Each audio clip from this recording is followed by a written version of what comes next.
everybody. This is Leonard Caplan speaking on a new podcast called, what is it, guys? The Beatlemaniacs. The Beatlemaniacs. And we are the Beatlemaniacs. And we're glad you tuned in, whether you're watching on YouTube or whether you're listening on Podbean or any of those outlets. We have first Phil Weinstein. Hey, great to be here. Great to talk about the Beatles. I'm excited more than anything to be here to kind of just learn and hear about what everyone else loves about the Beatles, because it's so hard to quantify sometimes. And Dave Viger. Hi, I'm very happy to be here. Been a fan my whole life. And the more you know about this group, you just continue to learn things, and it's just great. Looking forward to it. And last but not least, Seth Lerman. Hello, everybody. I've been a Beatles fan for nearly 50 years, and I talk about them every day. And this time I get to talk about people who love them as much as I do. So I'm really looking forward to this. And I've been a fan since I was 17. I started very late, believe it or not, guys. I had Beatles tickets in my hand given to me by my childhood friend, Chuck Mancuso, who invited me to the Beatles concert in Suffolk Downs, and I turned them down. Oh. Why did I turn them down? Because I didn't give them a chance. I didn't know who they were. And in my little kid personality, girls scream for them. I don't want to see them. So there you go. You know, these are one of the regrets. I think that's my first regret in life so far. That's a big one. And I'll also say, from my musical taste, I came to the Beatles a little later in the sense of understanding their appreciation. I sort of got to them through some of the bands that they influenced, like the Led Zeppelins or the Pink Floyds. And at the beginning, when I first heard the Beatles, it was more similar to you, Len. I couldn't hear past the screams, or what I saw in the Flintstones when you saw the images of them, the rocks, the Beatlestones, whatever they were. And I feel like what got me there was, you know, Abbey Road, the White Album. We'll get into that, which got me to be able to get into the earlier stuff. So I kind of got into the Beatles with the reverse order: the Abbey Road, Let It Be, Magical Mystery Tour, and White Album, and then the early stuff I got a better appreciation for. I did the same. I had Abbey Road and the White Album were the first albums I bought, which is a funny thing. Anyway, let's get into the questions. My question was, well, George leaving the Beatles, there's a lot of speculation as to what was the reasons leading up to his departure. So I'd like to open us up to the group. I have my own theory, but I'd like to hear what everybody else has to say as well. Well, it was years of pent-up frustration, mainly with Paul McCartney, according to sources that I've read, that Paul was like the big brother and George was the baby brother. As he said after he died, he said, George was my baby brother. And I guess they really did, mostly Paul, treat George that way. And Paul was I'm not going to say Paul was very domineering, but I will say Paul kept the group together, and he was sort of a leader when John was on heroin and busy and whatever. So it appeared, especially to George, that he always had the last word, you know. And also from what I've read, you know, Paul dictated kind of when they would record, because they were kind of all lazy, and Paul would have to call them up. Oh, I know who this is, Ringo would say, and they were sitting at George's pool, you know. So there were a lot of songs that George built up over the years and didn't get to see through their completion. And a lot of them were tried by the Beatles. And up until Get Back, Seth, I thought that it was the Beatles kind of dismissing those songs of George's offhand. But you can see from Get Back that they really did give George a lot of time. They recorded things for days sometimes before they gave them up. So I don't know. Some of it I think was real, that George felt slighted, but some of it I think might have been maybe exaggerated. I don't know. What do you guys think? Yeah, I mean, I think some of it was exaggerated in the editing of the original Let It Be movie and how that was put together. Definitely framed a perspective that George was upset about maybe not being able to play a guitar solo on Hey Jude, and sort of Paul being the decider built up over time. I also feel from watching Get Back a vibe I got. Yes, they did try George songs and they wore them sometimes, but I also feel in some ways that they went into those sessions with the idea that they were going to go and perform because I think each Beatle at different times, Ringo during the White Album, I believe it was Paul during Rubber Soul, John throughout at different times, I felt that need to leave. And I think in George's situation, he was having a lot of fun during that time period, playing rock music and jamming and and writing songs and amassing this huge a mountain of amazing songs at that point that eventually came out. So when they get into this session where they have to write songs and perform new songs, and what they were going to do was perform White Album songs or other already recorded songs, I feel on some level George was frustrated with the fact that it was the Lennon and McCartney show still, and that all this extra time got spent on the Lennon and McCartney stuff, and everything was focused on their performing of their writing songs. And I feel like at that point when George was faced with what Len says, I love Paul McCartney. In some ways, he's my favorite Beatle. He kept everything together. He is amazing. He is alive. We'll talk about that later. But what I really have to say, and I think we've all played around in bands and stuff, when you have a Paul McCartney in the band, it can get frustrating sometimes. And when you try to offer up opinions and everything's no, and it's not till that person comes up with their own opinion that's the one that they run with. And yeah, it's Paul McCartney. You should take his opinion most times.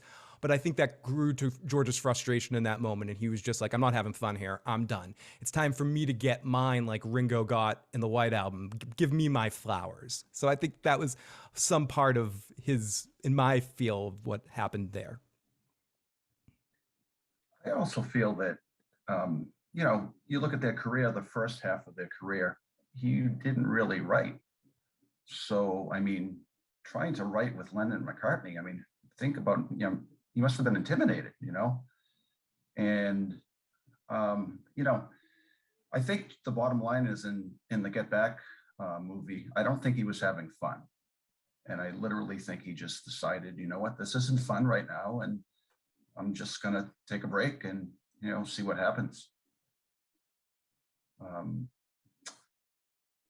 I certainly think, like you said, Phil, they were trying to record his songs and trying to help him along, but I do think he took things the wrong way, suggestions and stuff. And, McCartney being I guess we'll call him a perfectionist at times, or, he took offense to it. I mean, it's human nature.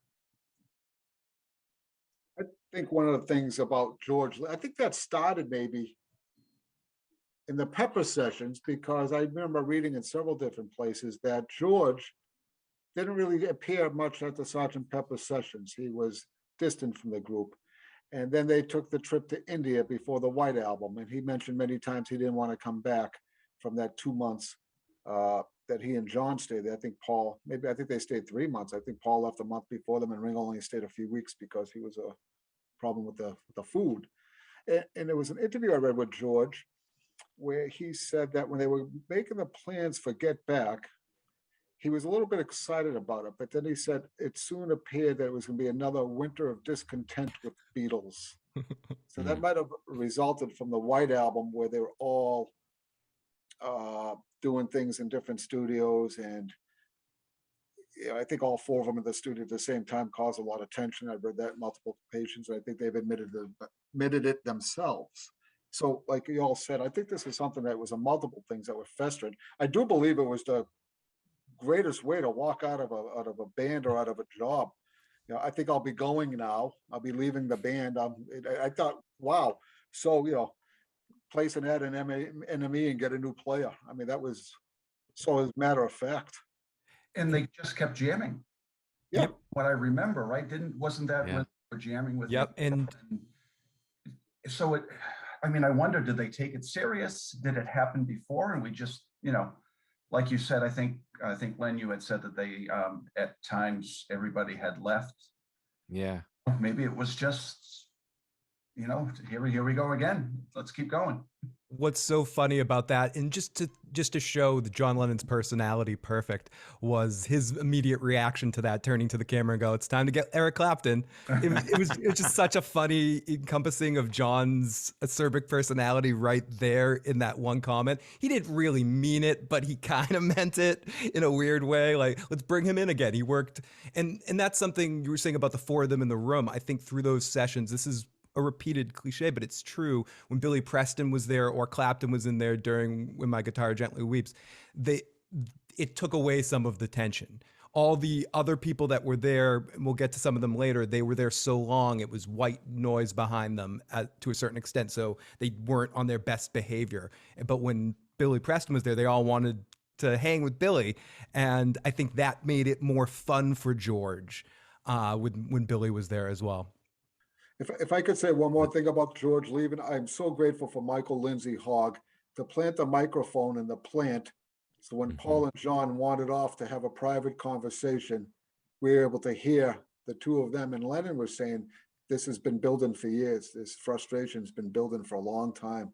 And I'm so grateful we were able to get the audio from that conversation, because it really, I think that's when I realized, okay, this is serious. He did not show up the next day. In fact, no one did. I think it was just Ringo and Paul. Mm-hmm. Yep. And Seth, the reason that John was so quick to bring up Eric Clapton is because he had just recorded a live piece in Toronto with Eric Clapton and Yoko and the Plastic Ono Band. So he knew that they could work with him.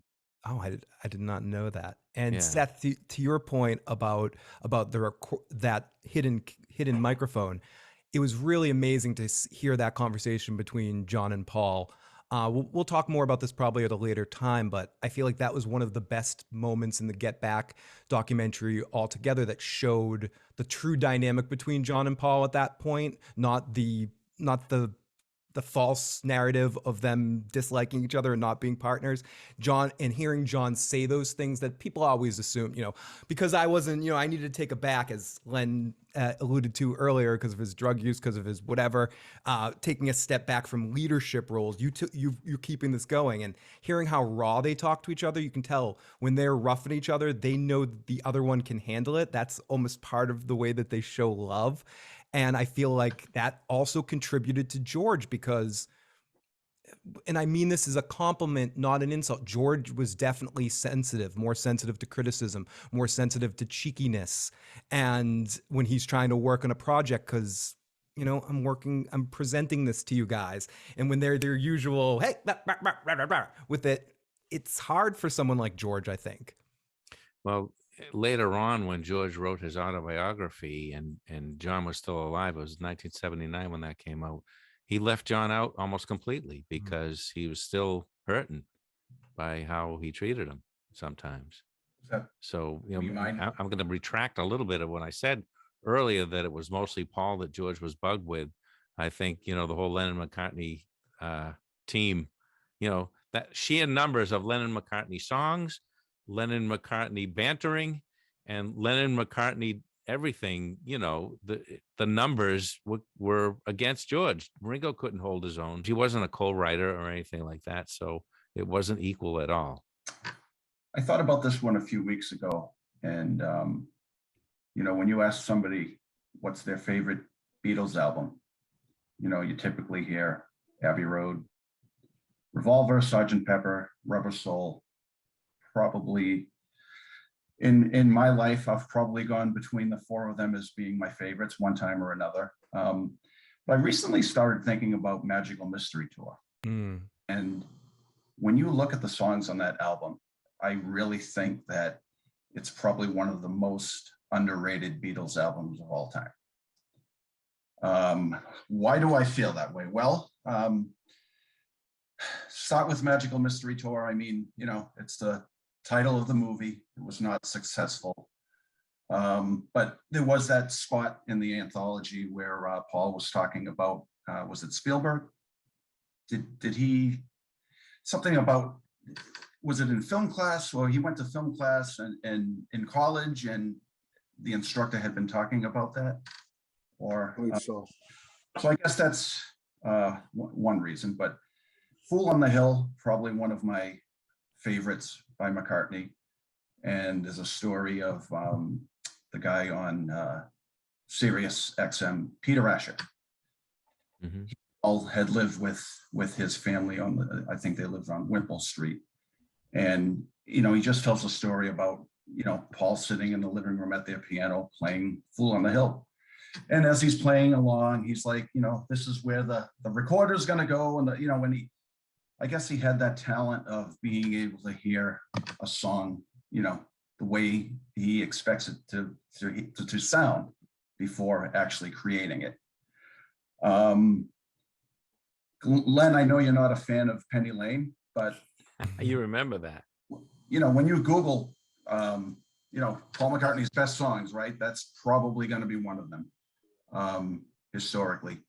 Strawberry Fields, same thing with John Lennon. I mean, I take those two songs and, All You Need Is Love, the anthem of the Summer of Love, and I Am the Walrus. Mhm. The one thing in the anthology that Paul said, well, you know what? Maybe it wasn't a great movie, but the Beatles performed I Am the Walrus. Anyway, I just wanted to throw that out there, and I'm really curious to get some feedback. Now, first off, for Magical Mystery Tour, you were right that it was Spielberg. The quote is, people like Steven Spielberg have said since I was in film school, that was a film that really took notice, Paul said in the anthology. That's right. So I was between two albums, and I'm glad that you talked about Magical Mystery Tour so I can talk about the other one, because I agree with you. I think there was still so much creative energy coming off the Sgt. Pepper sessions going into that. I think because the movie was the biggest fail, one of their bombs, so to speak, it gets some negative memory to it. So I definitely very much love Magical Mystery Tour, and it fits right in there with me in my appreciation for those later Beatle albums. But the album I want to make notice for here, as I think is the underrated album, is because of where it took place and the fact that it's one of their soundtrack albums, or at least the American release was, and that's Help. I think so much attention gets put in these eras of the Beatles, the early Beatles, those mid Rubber Soul Revolver Beatles, the later Beatles. I feel like the Help album is so underrated because it's kind of fits in the middle there, but some of those songs are just so amazing. And I think they have, in some ways, the best of both of those worlds. As performers playing live without even being able to hear themselves, they were at the peak of their live playing skills. And some of these songs were just I think the ultimate just pinnacle of some of that style that they were working, mixed with that deeper introspective thing. Help obviously is a pop song with a much deeper meaning. The Night Before, great song. You Gotta Hide Your Love Away. I Need You, Another Girl. You're Gonna Lose That Girl, I feel, is a very underrated song, and a song that made me want to play the congas. Ticket to Ride is one of the greatest Beatles songs of all time, and one of the best ways that John Lennon and Paul McCartney's voice have ever sounded together. And there's a lot of examples of that could be used to say, wait, what about this one, Phil? But Ticket to Ride's one of my favorite. Act Naturally, a good song, not one of theirs. It's Only Love. You Like Me Too Much, the George song. Tell Me What You See. Amazing song. I've Just Seen the Face Before, one of my all-time favorite Paul McCartney songs, obviously Yesterday. And then I think Dizzy Miss Lizzy being a cover is underrated, but Lennon's voice sounds just as good as that as it sounds in Twist and Shout, from that screamy sort of Lennon style. So for me, it's always, my answer will be Help. I think it gets overlooked a lot, and it's such a great album. One thing I heard, and I think I told Len this a couple months ago, I know it was in June of '65. I don't remember the date, but imagine this. On the same day, Paul McCartney recorded the vocals for Yesterday, I've Just Seen a Face, and I'm Down in one day. I mean, wow. So I think I'm making your point for you. So. And he was playing the bass in most of those songs at the same time he was recording vocals too. Yeah. He is a freak of nature in the greatest way. I mean, they all are, but we might have times where we're hard on Paul McCartney, but he's just such an incredible musician with such a skill set that's unlike nobody else. I agree with both selections. I great albums. When I was thinking about this question, I'm going to go back to my own childhood. In 1973, I went down to the basement of my grandmother's house and found the Meet the Beatles and the Beatles' second album that belonged to my aunt. And I took both of them home with me. And I put Meet the Beatles on first. And I think I listened to that album 5 or 6 times a day for the next year. They were the only 2 Beatle albums I had for a long time. And that made me fall in love with the Beatles. And the reason I chose that album, it's just fun. I want to hold your hand right until I saw her standing there. And then the triple vocal of Paul, George, and John doing This Boy. I loved It Won't Be Long, All I've Got to Do. And one of my all-time favorite Beatles songs, All My Lovin', which I really enjoy the guitar to that song. And you flip over, you have Ringo's I Want to Be a Man, and Don't Bother Me, George's first composition, which one of them said many years later wasn't very good, but it did make it on an LP. And every time I listen to the American version with the Beatles came out in England, but it's a little bit different. To me, it's just fun. It brings back those memories, and it makes me happy. And I don't think there's a song on there that really brings me down one bit. I think it's just an amazing album. And although it wasn't recorded in one day like the first album, Please Please Me, it probably did take it more than a few days or a week to do it. I know some of the stuff is a collection of singles from England, but I just have a lot of fun. Not a Second Time, one of my all-time favorite unknown Beatles songs, I should say. But I really do enjoy that album. It's just, again, it just makes me happy. So I'm going to say Let It Be, because Let It Be was an album that they had to record in a certain way because they were gearing toward their live performance, which ended up on the roof, and they had all these other places that they were initially going to do it. And they themselves, the Beatles, I think when the album came out, they were sick of the album themselves. And the songs, and there were a lot of songs that didn't make it onto that album. It's not a cohesive album like we're used to hearing from the Beatles, and they weren't really overdubbing as they were on Sgt. Pepper and on the White Album and on Magical Mystery Tour. So it was really the Beatles recording these songs and coming up with material really in a rush like they did in the early days, which forced them to be even more creative. And it just is I think it's underrated. There's a lot of songs on there, like I Dig a Pony, that's often overlooked. I like that song a lot. I'm going to go back to when we were talking about the Magical Mystery Tour album. Dave, you're going to make me look really bad with all the Beatle fans out there, if they're listening, about Penny Lane. I never said Penny Lane was a bad song. It just never hit me personally the way the other ones did. And I never could figure out why myself. I do like it a lot better now than when I used to talk about it, mainly because I've listened to it so many times. I got one of those Beatle books that explains how it was made. And I got a couple of bootleg albums when they were, the trumpet thing at the end is different. It goes dun, dun, dun, dun, dun, dun, dun, at the very end. There's different versions. It's really fascinating to listen to any of the Beatles albums or songs and different takes of them, because you can see the evolution of their creativity. But now I'll go back to Let It Be, that album. I think I explained my reasons. We can feel free, because we don't even have another show to back this one up as to what we're doing here. You can ask me, or I can ask you. Anybody who has made their comment, feel free to question the others on reasons or something that they left out. Okay, so you can ask me why, whatever. I just want to add on to the Let It Be thing, as someone that was getting into the Beatles later and was going to record shops and bootleg places and getting recordings, or trying to get as much recordings as possible. When I first became a huge fan of the Beatles was through Abbey Road. So I was like, oh, another album came out around that time. And a lot of people that were long-term Beatles fans around me would talk bad about that album, would say that because of, George Martin didn't work on it, who we'll talk about in a bit. XYZ, the strings in Long and Winding Road that Spector added, like it's whatever reason. But when I finally listened to it, I agreed with you agree with you, Len. I feel like it's underrated because it's amazing what the Beatles did accomplish. And that's another thing that just gets better watching Get Back, seeing the takes and seeing it come up on screen, just the little text that says that this is the recorded version. And it just makes, like, I can't describe the visceral feeling that I get while watching that. And it just makes the album Let It Be even better, if you understand that's possible, like seeing everything going around, seeing the fact that they put that much pressure on themselves. Not that they were breaking up. They weren't breaking up. That's Alan Klein down the road.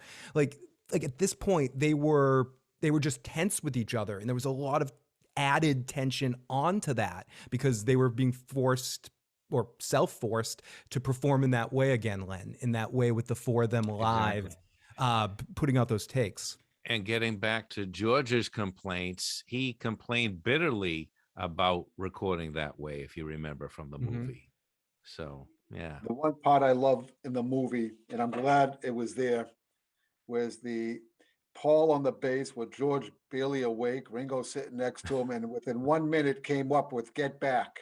Yeah. From nothing to Get Back in a minute. Yeah. I think at minute 45, he had the first verse done. Paul bleeping McCartney. Amazing to see that take place. Now that really puzzles me too, because, you know, all these years that we've known the Beatles, not personally, but we know that the secret to the Beatles was collaboration, because after they broke up, their songs were fragmented and flawed. And you don't see that, even though John didn't contribute anything really to Get Back, except maybe, I don't know, what did he contribute to the song Get Back? What's that? He did the guitar solos. Okay. And I think John being in the room, if we're getting into that, which is true, each one of them missed a piece of each other. John being in the room made Paul want to be cooler. I don't want to just like make it that obvious. And I'm not saying Wings didn't have its moments and McCartney's solo stuff doesn't have its moments, but he has edge when John is in the room. And I can't describe why, if that's my perspective, or I don't know. Looked up to him. Yeah. He was trying to impress him. Both looked up to each other, but he looked up to John, I think. He always said that John was their Elvis. Paul used to say that about all the Beatles, felt like John Lennon was their Elvis, their own private Elvis. I think to a point too, I think John probably idolized McCartney's talents, and I knew the score there. I mean, you know, the guy's made several albums by himself, literally, you know. Yeah, literally. That's not something, you know, he could ever do. So I think he knew what the score was there. And my question is just about George Martin. Why George Martin was the guy as the producer, or maybe even why later on he was too close and maybe wasn't the guy. I feel like the love for George Martin, or the appreciation of what he has done, it's like a roller coaster through time. At times it's, oh, he did it, you know, the fifth Beatle, he's responsible for XYZ, for the recording, for this. And at times he gets forgotten about in how much he had to do. And for me, I think he's of the utmost importance for numerous reasons. And I'm curious, what are some of you guys' opinion on George Martin? Why he was, in my mind, the perfect producer for the Beatles? Len, what do you think about Mr. Sir George Martin? I agree that he's very underrated and ignored, mainly because of his demeanor was very calm and very stoic. And but at the same time, he had that sense of humor because he was the producer of the Goon Show, which was a comedy, the equivalent of the later on Monty Python group, a forerunner, I should say, of that group. And something I just read recently, because I'm always looking up different things, that George Martin is the one that arranged the vocals for Because. So he refined the natural abilities that John and Paul and to some extent George had for harmony. George injected a lot of classical harmonies into their vocals. So that was important from the get-go. So if they had had a different producer in the beginning, we would have had a lot of different sound in the early Beatle period, especially. So, you know, plus, you know, he got along with them. there's a famous moment that I'm sure you guys all remember when they first were recording with George Martin, and everybody was tense because George Martin saw as like a schoolmaster, Mhm. and George Martin said, "Does anybody have anything to say?" And George Harrison said, "Yeah, I don't like your tie," and that broke the ice. Everybody started laughing, and that set the stage for how they would interact from then on. They just felt like totally relaxed with him. I think that I think they were essentially lucky, because I seem to remember George Martin saying that he didn't necessarily like what he heard when he heard their tapes, but when he physically saw them, he knew that he didn't know what it was that they had, but he knew they were special. And I mean, that just shows you the talent of George Martin. And I think that in addition to the personalities between the five of them, really gelled it. I think he also respected the Beatles, where he allowed a new band, a young band, to make suggestions or come up with new ideas and new sounds and new ways of recording. He didn't just dismiss them and take total control, maybe like a Phil Spector did, or some of the other great producers of that time period. They called the shots, they hired the musicians, they controlled everything.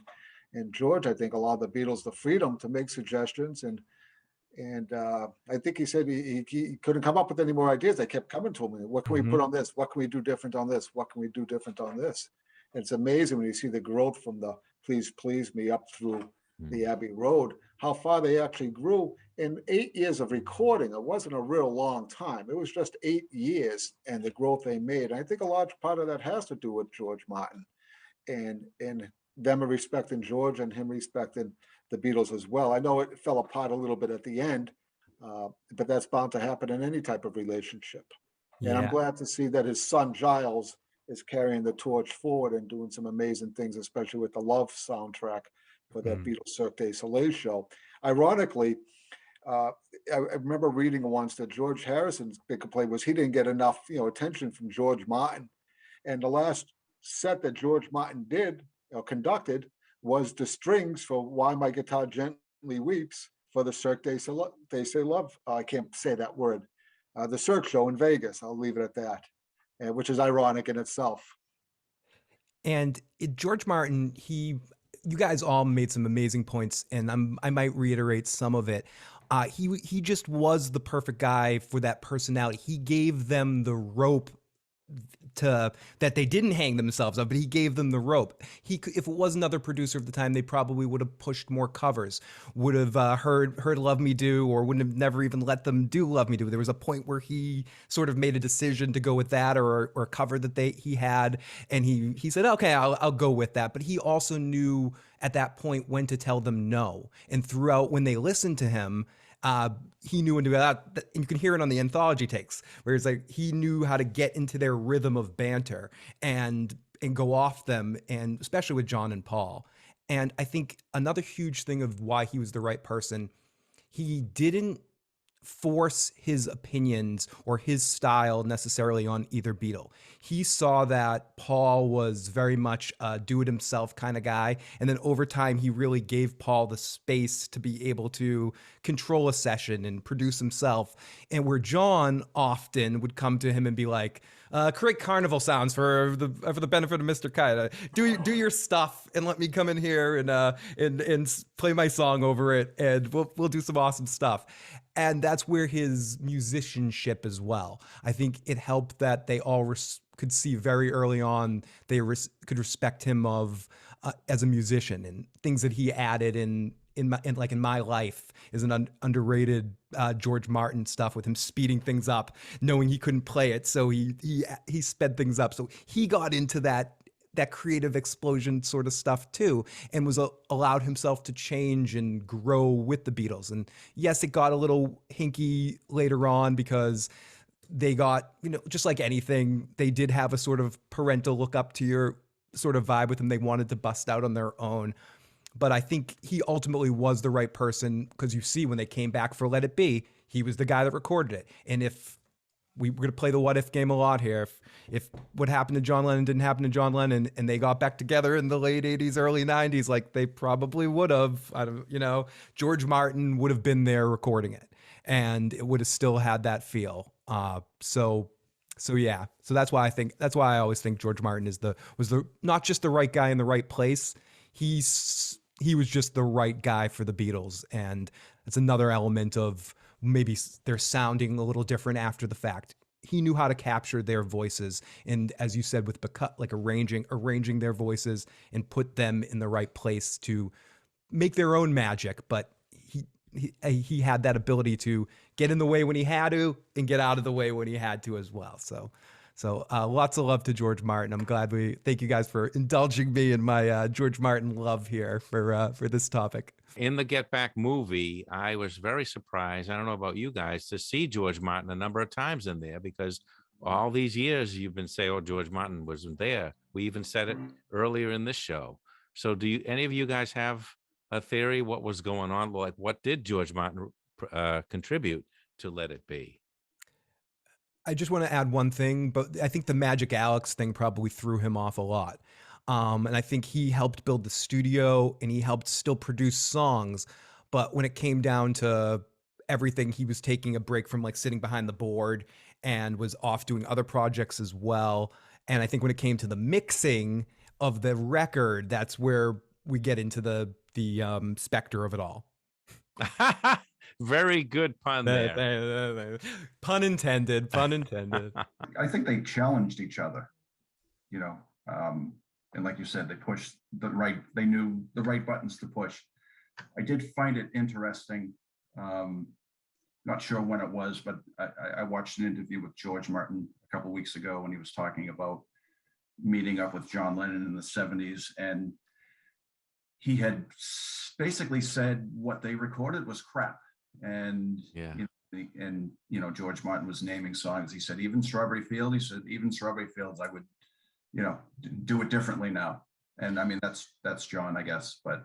That was my second point that you just dovetailed into, that of all the Beatles, I think John Lennon appreciated George Martin the least, because he said that his style and George Martin's style didn't really gel.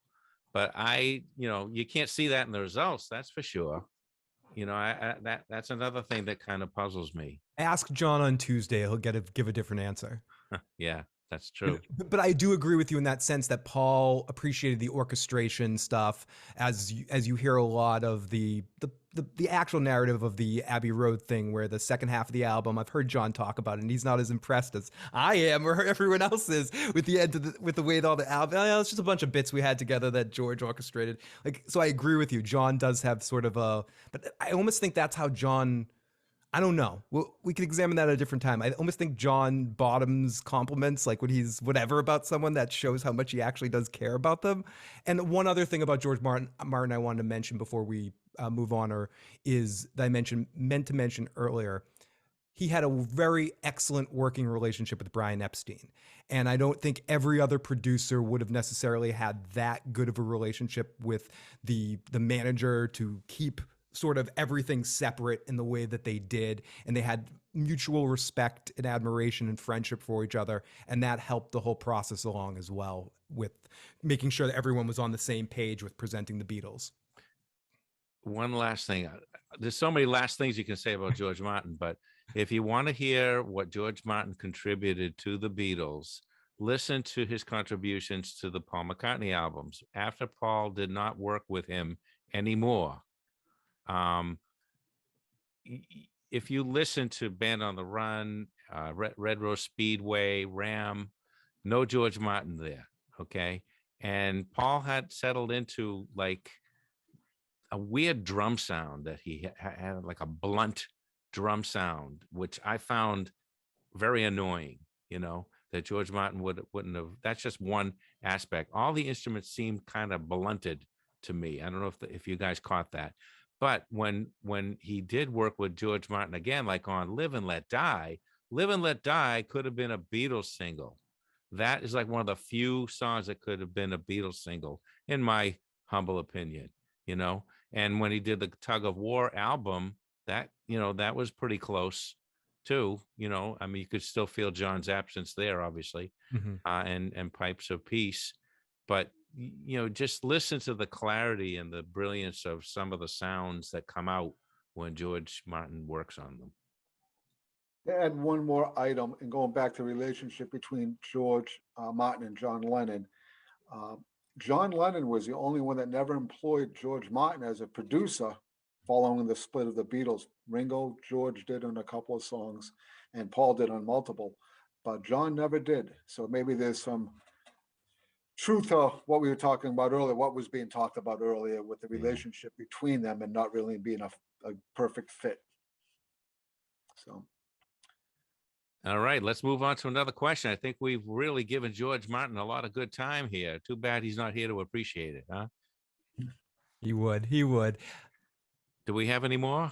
Yes, we do them all? we have one more from you, Len. From me. Oh, yes. My pet peeve question about the Paul McCartney Death Legend, which haunts us to this day. Now, that started when Paul McCartney was in a car accident in 1966, and he cut his lip, and you can see the cut lip, or his tooth actually was something with his mouth. If you look at the some of the short videos of Magical Mystery Tour album, you can see his injuries. Now from that came this death legend that he died in that car accident, and the Beatles actually promoted that for a joke, and that's what really gets me. They said, let's go with it, let's play with the Beatles fans and make believe that he really did die. We'll plant all these clues, especially in the White Album. Man. Huh?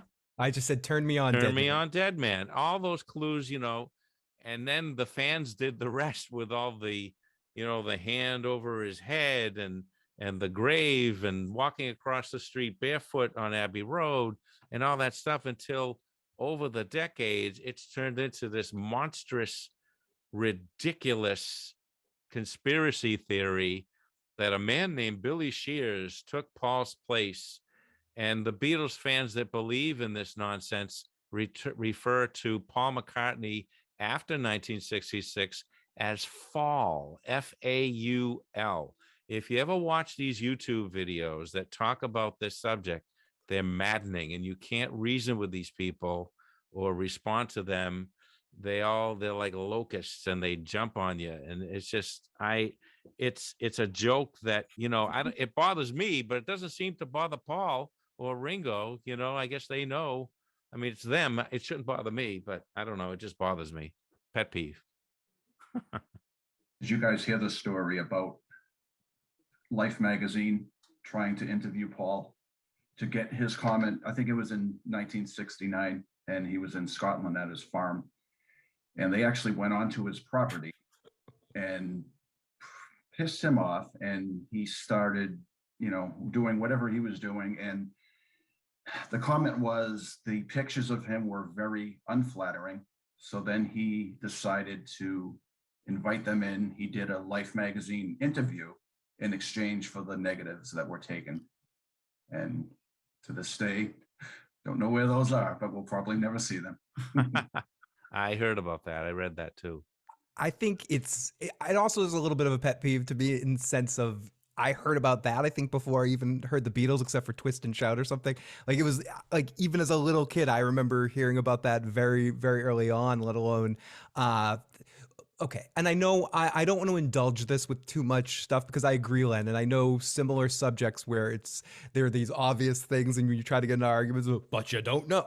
But just let's accept that they did find a lookalike. You're telling me you found a lookalike that's still as musically talented as this guy? Like that to me is it's completely thrown out there. Like every other little weird conspiracy theory thing you want to throw at me, you're telling me they found a lookalike that can sing like that too and play bass like that, and we're a once in a lifetime talent. Sure they did. And the videos that they make on YouTube are so intricate and so well produced, some of them, with video production, audio production, and script writing and good narrators and stuff like that. But that's all that stuff is not going to make it true. And the Beatles also, as you said, didn't help the fact because they enjoyed it, and they had a little bit of Andy Kaufman to them, where they like everyone believed it, so they enjoyed it to a certain extent, and they were in on the joke and throwing all that stuff in. So I'm sure it obviously didn't help, but it reminds me of that line in Spinal Tap by Michael McKean. I believe virtually everything I read. It's like what, and they were testing that to a certain extent, and there you go. I remember when I first heard about it, I might have been 12, 13 years old, and I thought it was fun for a day or two to look up all the clues. And I'm looking at Leonard's background image of the Volkswagen with the 28 if license plate, or he'd be 28 if he was alive. But every time I've read a Beatles book or something's come along and they mention, I just skip over it. It's like you said, Phil, it's someone that, not only to find a look-alike, but a musician that's, just as talented, if not more talented than the Paul McCartney was in the Beatles. I mean, could anybody write Let It Be? No, it's not going to happen. But it was fun for a couple of days. But I actually saw a poem that someone wrote. I don't know if I'm able to say that on this medium. Is that okay? Go ahead. It was Ringo, George, Paul, and John played a trick and put us on, dropped hints that Paul was dead as nails, and rocketed their record sales. That was in one of the books. I think it was in Growing Up with the Beatles or something like that, the Ron Schomburg book. But it's awesome. It was fun when I was a kid. And today I'll have to check out one of those videos, Leonard, to see what they say on this. I think that would be rather interesting. That's very interesting. 50 something years later, I'm looking forward to that. So guys, this has been a really great show for our first show, and we don't even have Anthony with us yet. And it'll be even better when he comes along. So did you guys have fun? Yes, absolutely. It's always great to get to talk about the Beatles. And as I think Seth was saying it at the beginning, it's rare. It's like when you're into a movie or a TV show and you don't know anyone around you that wants to talk about it as much as you want to talk about it. So it's good to be able to just come out here and babble about the Beatles with other lovers and other Beatlemaniacs. And we hope if anyone's checking this out, definitely leave in the comment section or in the podcast notes for this, or you can send us questions and emails. We'll get an email up for if you have any suggestions or questions, if you happen to be watching this, or leave a comment. But yeah, we got at least a couple more of these, and we hope you guys are enjoying it as much as we're going to enjoy presenting it to you. Until next time, I'm Len. I'm Phil. I'm Dave. I'm Seth. And we are the Beatlemaniacs.